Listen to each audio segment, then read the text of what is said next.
So our next writer was married 2 weeks ago today, and I just want to say she sent me the sweetest, most southern email because I was sort of nudging the authors to send me in their bios and nudging, and she wrote early on and said, just so you know, I'm getting married, so if it comes in a little late, it'll get there though. So I sent a nudging email to all of them, and she wrote back, she was like, darling, I already told you got married. It was like the perfect southern email. But I told you I got married, Tim. Lisa Patton, I gave the punchline away. Lisa Patton is a Memphis, Tennessee native who spent 3 years as a Vermont innkeeper until 3 sub-zero winters sent her speeding back down south. Both of her previous books, Whistlin' Dixie and A Nor'easter and A Yankee Doodle Dixie, have been on the SIBA bestseller list, and she hopes Southern as a second language will be too. She was just recently married 2 weeks ago, today in fact, and has declared herself certifiably insane for planning a wedding and honeymoon at the same time as a book release. She's grateful to Southwestern Airlines for even allowing a crazy person on the airplane so she could make it to SIBA. About Southern as a second language, the new book. Everyone knows Southern is a second language. We're a polite, lovable people group, and the rest of the nation remains fascinated by everything we do.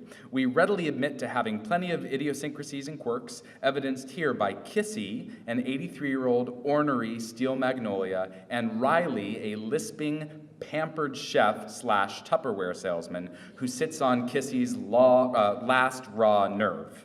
Please welcome Lisa Patton with Southern as a Second Language from St. Martin's Press. Lisa Patton.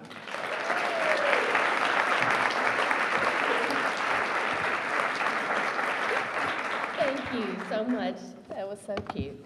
I'm so excited to be here, y'all. I really, really am. And I did get married 2 weeks ago. And I am crazy for planning a book release at the same time. But this is so fun for me because I'm going to get to record my first audio book.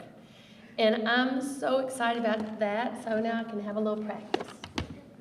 Okay, so as Tim said, this is a scene with, well, it's actually not a scene, but it's a paragraph with Riley, who is a pampered chef salesman / Tupperware Amway Cutco. He sells all of it.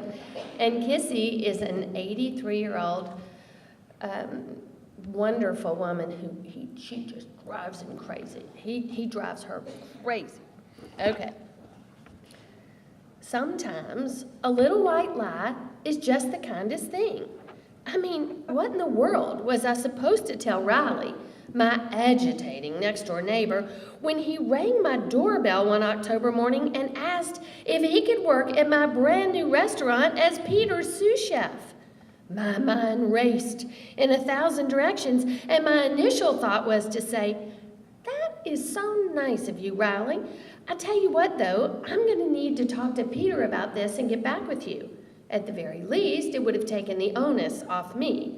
But just as I was about to open my mouth, my peripheral vision caught a glimpse of Kissy standing in the doorway leading from the dining room to the kitchen, with hands firmly planted on her hips, mouth drawn tightly, and her head was shaking from side to side.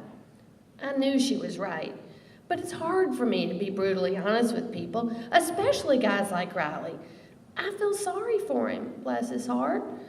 He's pitiful, really, and he can't help it. He speaks with a soft R, so when you first meet him, you think his name is Wiley Bradshaw. Kissy, on the other hand, doesn't feel in the least bit sorry for him. She says he's just plain annoying and that his speech impediment has nothing to do with it. She says there's no reason to feel bad for him. He got a plenty money, a full head of hair, nice stature, and 2 strong legs to find honest work. There ain't no reason in the world to feel sorry for that man. As he stood on my front stoop wearing a white apron and a chef's hat with Riley embroidered in black, he tried selling himself. Working as a pampered chef consultant qualifies me as a perfect candidate for this position, Lily. Well, I thought you gave up pampered chef for Amway, I said. Still not having invited him in, Kissy would rather spend an entire afternoon behind a shopping cart with a bad wheel than 5 minutes face-to-face with Riley.